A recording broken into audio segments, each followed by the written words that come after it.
સુરતના લાલગેટમાં હત્યાની ઘટના સામે આવી છે। માત્ર પાણીની લાઈન બાબતે બોલાચાલી થયા બાદ હત્યા કરી દેવામાં આવી। સુરતના લાલગેટના ઘાસતીપુરા ખાતે રહેતા અફજલ પટેલ નામના યુવકની ચપ્પુના ઘા ઝીકી કરપીણ હત્યા કરી દેવાઈ। મૃતકના ઘર પાસે રહેતા બે યુવકોએ જ તેની હત્યા કરી હતી। પોલીસ તપાસમાં સામે આવ્યું કે થોડા સમય પહેલા આરોપીઓને મૃતક વચ્ચે પાણીની પાઇપલાઇન નાખવા બાબતે માથાકૂટ થયેલી, જેની અદાવત રાખી બંને આરોપીઓએ મૃતકને ચપ્પુના 2 જેટલા ઉપરાછાપરી ઘા ઝીક્યા। પોલીસે બંને હત્યારાઓને ઝડપી આગળની તપાસ હાથ ધરી। આ બંને જે પડોશી હતા અને એ લોકોને પાણીની પાઇપલાઇન નાખવાને અનુસંધાને 25મીએ સાંજે એ લોકો વચ્ચે થોડીક બોલાચાલી થયેલ હતી અને પછી સમાધાન પણ થઈ ગયેલું હતું, પરંતુ રાત્રે 1:30 વાગ્યાની આસપાસ જ્યાં મરણ જનાર છે ત્યાંથી પસાર થતો હતો એ વખતે બોલાચાલી ફરીથી થતાં બંને ભાઈઓએ ચપ્પા વડે એની પર એસોલ્ટ કરી અને એનું મૃત્યુ નિપજાવ્યું હતું। અમદાવાદના ધંધુકામાં નવનિર્મિત રેલવે ઓવરબ્રિજ પર બાઇક અને કાર સામસામે અથડાતા અકસ્માત થયો। અકસ્માતમાં બાઇક સવાર 70 ફૂટ ઓવરબ્રિજ પરથી નીચે પટકાયો। અકસ્માતમાં બાઇક સવાર ગંભીર રીતે ઇજાગ્રસ્ત થયો, જ્યારે અન્ય 2 વ્યક્તિઓ ઇજાગ્રસ્ત થયા।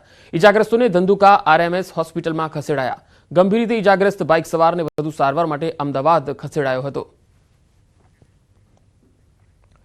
દિવસે દિવસે વધતા અકસ્માતોની સંખ્યાને ઘટાડવા સરકારની સાથે પોલીસ વિભાગ પણ કામગીરી કરી રહ્યું છે।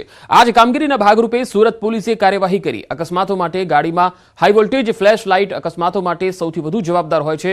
આ લાઇટ્સને કારણે સામેના વ્યક્તિની આંખોમાં અંધારા આવી જતા હોય છે, ત્યારે સુરત પોલીસે ડુમસ રોડ પર જતી આવતી ગાડીઓને અટકાવી અને દંડની કામગીરી કરી હતી।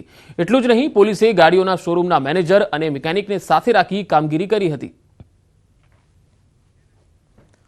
તો મોટાભાગે રોડ પર આપણે જતા હોઈએ ત્યારે જોતા હોઈએ છીએ કે ઘણી ગાડી જે હોય છે તેની લાઇટ્સ જે હોય છે એ વધારે ફ્લેશ લાઇટ હોય છે અને તેનાથી સામેવાળાની આંખો અંજાઈ જતી હોય છે। આ પ્રકારની લાઇટો નખાવવાવાળા જે કાર ચાલકો છે, કારના માલિકો છે, તેની સામે પણ એક્શન લેવામાં આવી રહ્યું છે, જેના કારણે આ પ્રકારના જે અકસ્માતો જે થતા હોય છે તેને નિવારી શકાય, ઘટાડી શકાય।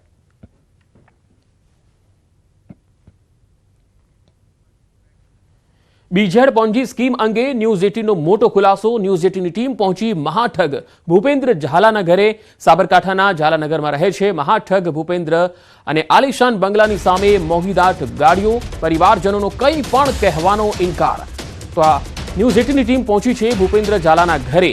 આ એ વ્યક્તિ છે કે જેણે 1ના 3 કરવાની લાલચ આપી અને લોકો પાસેથી કરોડો રૂપિયાનું રોકાણ મેળવ્યું। સાબરકાંઠા હોય, અરવલ્લી હોય કે પછી રણાસણ હોય, હિંમતનગર હોય, ઉત્તર ગુજરાતના અનેક વિસ્તારના લોકોને ફસાવી લીધા છે અને લગભગ 5 થી 6 હજાર કરોડનું આ આખું કૌભાંડ જે છે તેણે આચર્યું હોવાનું સામે આવી રહ્યું છે। CID ક્રાઇમની ટીમે ગઈકાલે પણ અહીંયા તપાસ કરી હતી અને તેના અલગ અલગ ઠેકાણા ઉપર તપાસ હાથ ધરાઈ હતી। તેના 2 એકાઉન્ટ પણ એવા છે કે જ્યાં 175 કરોડના ટ્રાન્ઝેક્શન મળી આવ્યા છે। બીઝેડ નામથી તેણે આ પોન્ઝી સ્કીમ છે એ શરૂ કરી હતી અને લોકોને એવા ભરમાવ્યા કે લોકો લાલચમાં ફસાઈ ગયા અને ઘણા તો એવા ભણેલા ગણેલા લોકો છે કે જેઓ શિક્ષક હોય એવા લોકો પણ તેની જાળમાં આવી ગયા અને પોતાની મહા બચત જે કહેવાય એ તેને સોંપી દીધી હતી અને હવે તેઓ પસ્તાઈ રહ્યા છે। જો કે હાલ ન્યૂઝ 18ની ટીમ જ્યારે તેના ઘરે પહોંચી, તેના નિવાસ સ્થાને પહોંચી, ત્યારે તેના પરિવારજનો હવે કંઈ પણ કહેવાનો ઇનકાર કરી દીધા છે।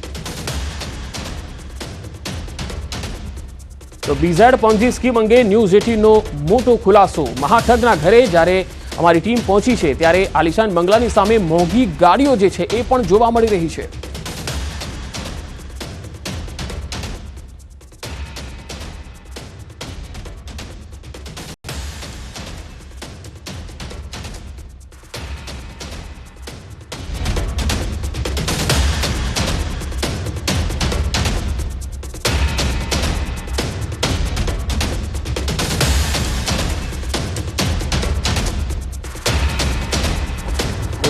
બીઝેડ પોન્જી સ્કીમમાં જે રીતે લોકો ઇન્વેસ્ટ કર્યા અને ત્યારબાદ જે ભાંડો ફૂટ્યો છે તેને લઈને CID ક્રાઇમે તપાસ તેજ કરી છે। અલગ અલગ જગ્યાએ દરોડા પાડવામાં આવી રહ્યા છે અને ભૂપેન્દ્રસિંહ ઝાલા સામે LOC પણ જાહેર કરવાની કાર્યવાહી થઈ ચૂકી છે। ત્યારે ન્યૂઝ 18 એક્સક્લુઝિવ એમના ઘરે પહોંચી છે, ત્યાં વાત કરવાની કોશિશ કરી કે કંઈ બોલવા એ લોકો તૈયાર હોય, પરંતુ તેમને ખબર જ નથી કે ભૂપેન્દ્રસિંહ ક્યાં છે। તેમને આ ઘટનાથી ખબર નહીં હોવાનું તેમના પરિવારજનોનું કહેવું છે। ત્યારે આપ જોઈ શકો છો કે આલિશાન ગાડીઓ છે, આલિશાન વસ્તુઓ છે, એ તમામ અહીંયા દેખાઈ આવે છે અને ક્યાંક ને ક્યાંક જે રીતે કરોડોનું કૌભાંડની વાત છે 6000 કરોડનું કૌભાંડની અત્યારે વાત સામે આવી રહી છે, ત્યારે તપાસ જે છે સીઆઈડી ક્રાઇમ કરી રહી છે. હકીકત શું છે તે તપાસ બાદ ખ્યાલ આવશે, પરંતુ ક્યાંક ને ક્યાંક જે રીતે ગુજરાતની અંદર જે પોન્જી સ્કીમની વાત સામે આવી છે, બહુ સમય બાદ આ પ્રકારની એક મોટું કૌભાંડ જે ગુજરાતમાં સામે આવ્યું છે, તેને લઈને કાર્યવાહીનું જે છે સીઆઈડી ક્રાઇમ દ્વારા કરવામાં આવી રહી છે, પરંતુ તપાસમાં હકીકત શું છે એ તપાસ બાદ ખ્યાલ આવશે ખરેખર ઘટનામાં રિયાલિટી શું છે.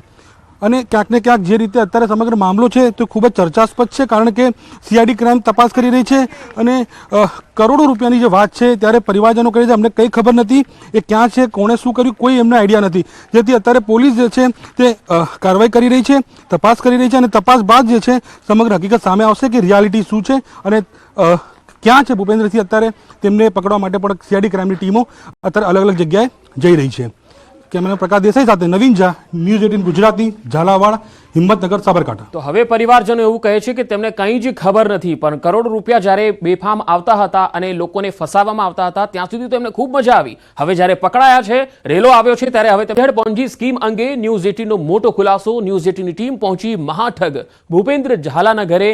સાબરકાંઠાના ઝાલાનગરમાં રહે છે મહાઠગ ભૂપેન્દ્ર અને આલિશાન બંગલાની સામે મોંઘીદાટ ગાડીઓ. પરિવારજનોનો કંઈ પણ કહેવાનો ઇનકાર.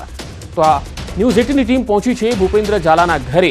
આ એ વ્યક્તિ છે કે જેણે 1ના 3 કરવાની લાલચ આપી અને લોકો પાસેથી કરોડ રૂપિયાનું રોકાણ મેળવ્યું. સાબરકાંઠા હોય, અરવલ્લી હોય કે પછી રણાસણ હોય, હિંમતનગર હોય, ઉત્તર ગુજરાતના અનેક વિસ્તારના લોકોને ફસાવી લીધા છે અને લગભગ 5 થી 6 હજાર કરોડનું આ આખું કૌભાંડ જે છે તેણે આચર્યું હોવાનું સામે આવી રહ્યું છે. સીઆઈડી ક્રાઇમની ટીમે ગઈકાલે પણ અહીંયા તપાસ કરી હતી અને તેના અલગ અલગ ઠેકાણા ઉપર તપાસ હાથ ધરાઈ હતી. તેના 2 એકાઉન્ટ પણ એવા છે કે જ્યાં 175 કરોડના ટ્રાન્ઝેક્શન મળી આવ્યા છે. બીઝેડ નામથી તેણે આ પોન્જી સ્કીમ છે એ શરૂ કરી હતી અને લોકોને એવા ભરમાવ્યા કે લોકો લાલચમાં ફસાઈ ગયા. અને ઘણા તો એવા ભણેલા ગણેલા લોકો છે કે જેઓ શિક્ષક હોય એવા લોકો પણ તેની જાળમાં આવી ગયા અને પોતાની મહા બચત જે કહેવાય એ તેને સોંપી દીધી હતી અને હવે તેઓ પસ્તાઈ રહ્યા છે. જો કે હાલ ન્યૂઝ 18ની ટીમ જ્યારે તેના ઘરે પહોંચી, તેના નિવાસ સ્થાને પહોંચી, ત્યારે તેના પરિવારજનો હવે કંઈ પણ કહેવાનો ઇનકાર કરી દીધા છે. તો બીઝેડ પોન્જી સ્કીમ અંગે ન્યૂઝ 18નો મોટો ખુલાસો. મહાઠગના ઘરે જ્યારે અમારી ટીમ પહોંચી છે ત્યારે આલિશાન બંગલાની સામે મોંઘી ગાડીઓ જે છે એ પણ જોવા મળી રહી છે.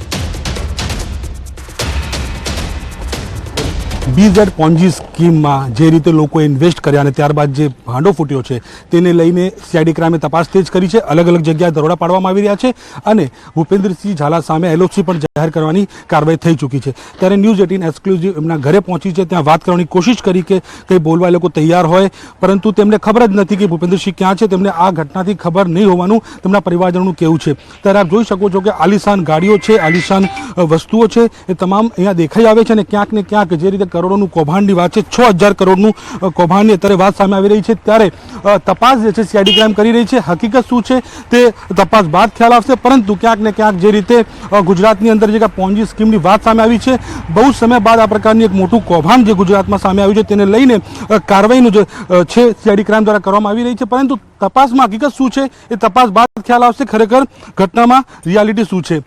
અને ક્યાંક ને ક્યાંક જે રીતે અત્યારે સમગ્ર મામલો છે તે ખૂબ જ ચર્ચાસ્પદ છે, કારણ કે સીઆઈડી ક્રાઇમ તપાસ કરી રહી છે અને કરોડો રૂપિયાની જે વાત છે ત્યારે પરિવારજનો કહે છે અમને કંઈ ખબર નથી, એ ક્યાં છે, કોણે શું કર્યું, કોઈ એમને આઈડિયા નથી. જેથી અત્યારે પોલીસ જે છે તે કાર્યવાહી કરી રહી છે, તપાસ કરી રહી છે અને તપાસ બાદ જે છે સમગ્ર હકીકત સામે આવશે કે રિયાલિટી શું છે અને ક્યાં છે ભૂપેન્દ્રસિંહ. અત્યારે તેમને પકડવા માટે પણ સીઆઈડી ક્રાઇમની ટીમો અત્યારે અલગ અલગ જગ્યાએ જઈ રહી છે. કેમેરામેન પ્રકાશ દેસાઈ સાથે નવીન ઝા, ન્યૂઝ 18 ગુજરાતી, ઝાલાવાડ, હિંમતનગર, સાબરકાંઠા. તો હવે પરિવારજનો એવું કહે છે કે તેમને કંઈ જ ખબર નથી, પણ કરોડ રૂપિયા જ્યારે બેફામ આવતા હતા અને લોકોને ફસાવવામાં આવતા હતા ત્યાં સુધી તો એમને ખૂબ મજા આવી. હવે જ્યારે પકડાયા છે, રેલો આવ્યો છે, ત્યારે હવે તેમને કંઈ જ ખબર નથી.